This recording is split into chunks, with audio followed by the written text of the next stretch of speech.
თუ გინდა რომ შენმა ვიდეომ კარგად იმუშაოს, მაშინ უნდა ფოკუსირდე ვიდეოს დასაწყისზე და მაქსიმალურად გაუმჯობესო ის. ამიტომ დღეს ვისაუბრებ 4 ყველაზე გავრცელებულ შეცდომაზე, რომელსაც ვიდეოს დასაწყისში უშვებენ.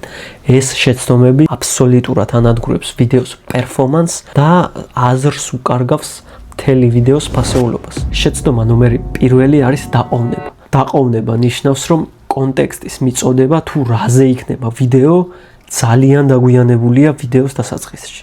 მაგალითად, წარმოიდგინე შენი ვიდეოს დასაწყისი და წარმოიდგინე, რომ მხოლოდ მესამე წინადადებიდან აღძლევ მაყურებელს კონტექსტ თუ რაზე იქნება ვიდეო. ეს არის დაყოვნება.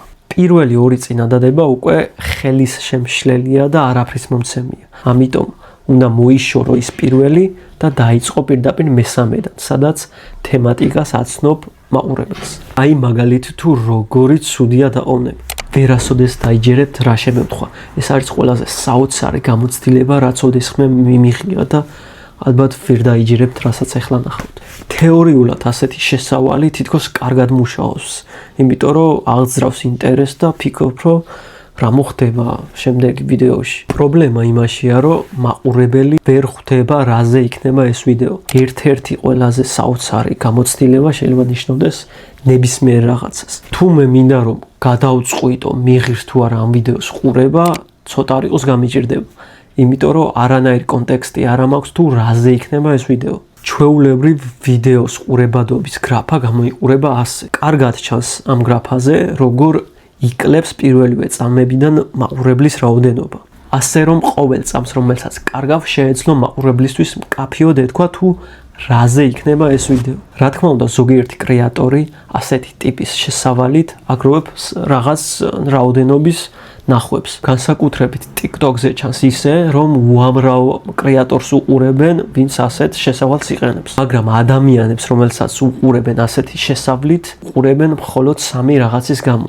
პირველი, როგორ გამოიყურება კრეატორი, მეორე, მისი ემოციურობის გამო და მესამე, ტექსტის გამო, რომელიც ვიდეოს დასაწყისშია და რომელიც აინტრიგებს ადამიანებს. მოკლედ, შეცდომა ნომერი 1 არის დაყოვნება და ამის გამოსწორება შეგვიძლია იმით, რომ დაასწრაფო მაყურებლისთვის კონტექსტის გაცნობა და მკაფიოდ უთხრა თუ რაზე იქნება ვიდეო. გამოიყენე პირველივე წინადადება, რაც შეიძლება ცოტა სიტყვებით, რომ მალევე გააცნო ადამიანს კონტექსტი და სწრაფად მიიღოს გადაწყვეტილება. გეტყვი ახლა სწრაფი კონტექსტის მაგალითებს. 3 ჩვევა, რომელიც კბილების სიჯანსახეს შეგინარჩუნებს. თუ კბილის ტკივილი გაწუხებს, ეს 3 რაღაცა აუცილებლად უნდა იცოდე. თუ ასეთი ტიპის შესავალს იყენებ, მაყურებელი ეგრევე ხვდება რაზე იქნება ვიდეო და შესაბამისად სწრაფადვე იღებს გადაწყვეტილებას. მეორე შეცდომა არის დამაბნევლობა.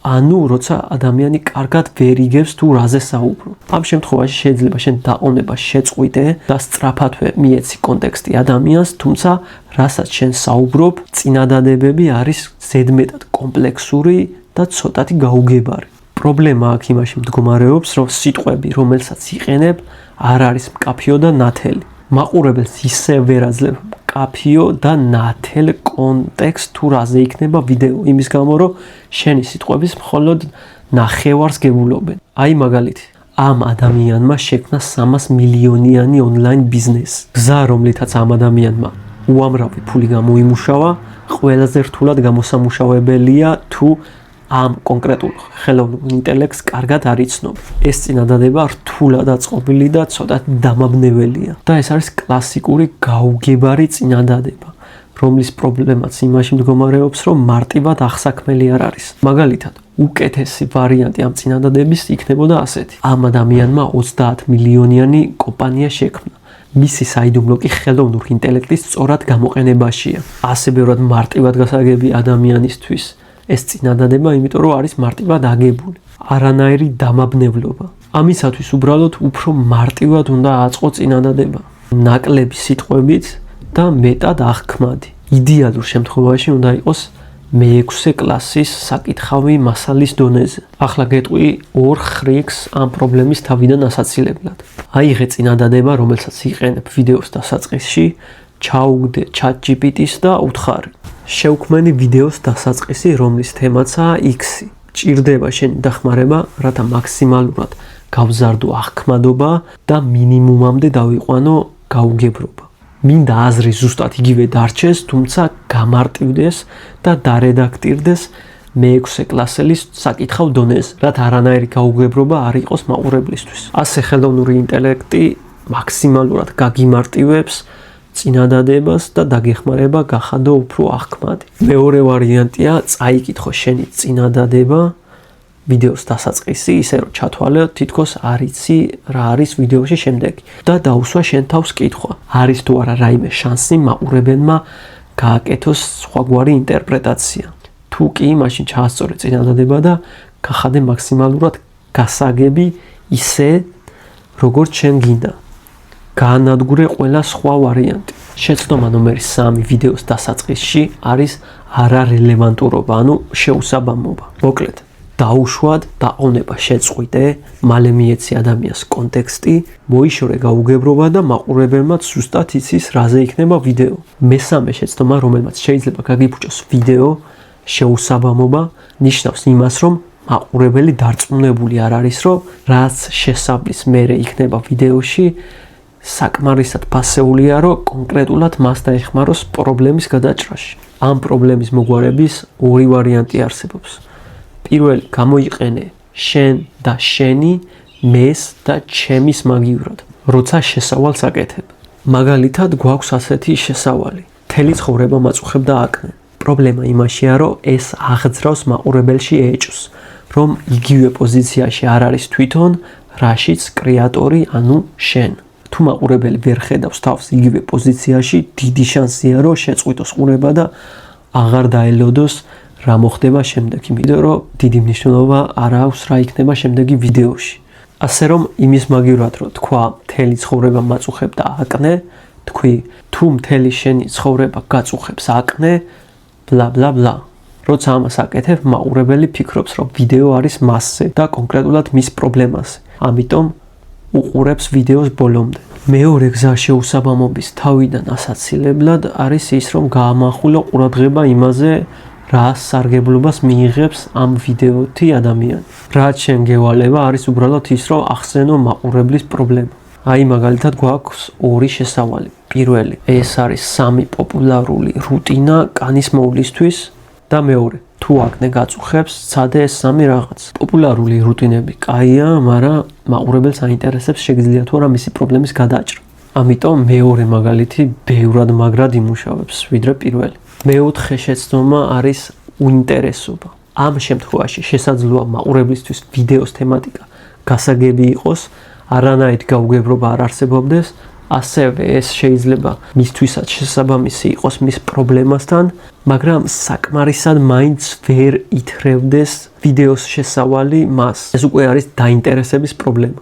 ამ პრობლემის მოსაგვარებლად შენ ჭირდება, რომ მაყურებლის ცნობის მოყარეობით ითამაშო. ეს ნიშნავს, რომ მაყურებელი უყურებს რაღაცას, სვამს თავისი თავში კითხვას, შენ რაღაც კონტექსტს აძლევ, მერე მას ისევ რაღაც კითხვა უჩნდება, მერე ისევ კონტექსტს აძლევ და ასე შემდეგ. ამისათვის საჭიროა შენ ვიდეოს შესავალში გამოიყენო კონტრასტი და შედარება.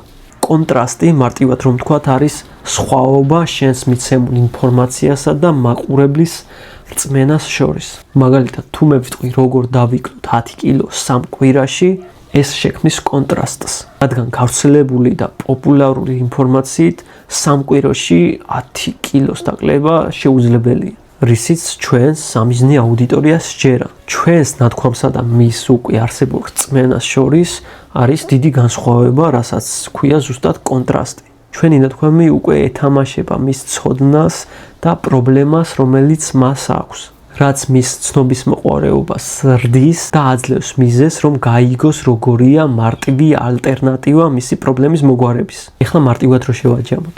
X არის რწმუნებულება, რომელიც მას აქვს, რისიც ჯერა და Y არის ვარიანტი, რომელიც შენ მას შესთავაზე. უფრო მარტივი, სწრაფი ან იაფი პრობლემის მოგვარების გზა. სწორი სიტყვების შერჩევა ამ დროს ყველაზე მნიშვნელოვანია და თავისთავად ყველაზე რთულიცაა, რადგან ყველაფერი მაინც კონტექსტზეა დამოკიდებული. მაგრამ იმას გეტყვი, რომ ორი ტიპის კონტრასტი არსებობს. პირველი, როცა შენ თვითონ აძლევ მაყურებელს X-საც და Y ვარიანტსაც, მაგალითად, სპეციალისტების უმრავლესობა წონაში კლებისთვის შენ გაძლევს მინიმუმ 9 თვიან პროგრამას. მაგრამ მე ამ პრობლემას სამჯერ სწრაფად მოგიგვარებ. ამ შემთხვევაში შენ თვითონ ახსენებ ვერბალურად ორივე ვარიანტს, ამიტომ შეუძლებელია ეს კონტრასტი ვერ აღიქვას მაყურებელმა. მეორე ვარიანტია, როცა შენ მარტო ალტერნატივას თავაზობ მაყურებელს და არ ახსენებ რისი ალტერნატივაა ეს, რადგან მათ უკვე იციან რა არის გავრცელებული პრობლემის მოგვარების გზა. მაგალითად, თუ წონაში კლება გინდა, ჩვენი პროგრამა სამჯერ სწრაფად დაგეეხმარება შედეგის მიღწევაში. თუ მაყურებლის უმეტესობა მიცის, რომ წონაში კლება არის მინიმუმ 1 წლიანი პროცესი, მაშინ შენ აღარ ახარ ვალდებული, რომ კონკრეტული შედარება გააკეთო. სინამდვილეში ეს არის შენი ალტერნატივა ფართოდ გავრცელებული ცოდნის. მოკლედ, ორნაირად შეგიძლია კონტრასტის შექმნა. პირველი ახსენო ორი ვარიანტი შენ წინადადებაში და მეორე ახსენო ალტერნატივა ფართოდ გავრცელებული ცოდნის. მოკლედ, შევაჯამოთ 4-ვე შეცდომა. პირველი დაყოვნება, მეორე დამაბნევლობა, მესამე არარელევანტურობა და მეოთხე უინტერესობა. მხოლოდ ამ 4 შეცდომის გამოსწორება მოგცემს უდიდეს უპირატესობას ვიდეოების შექმნაში.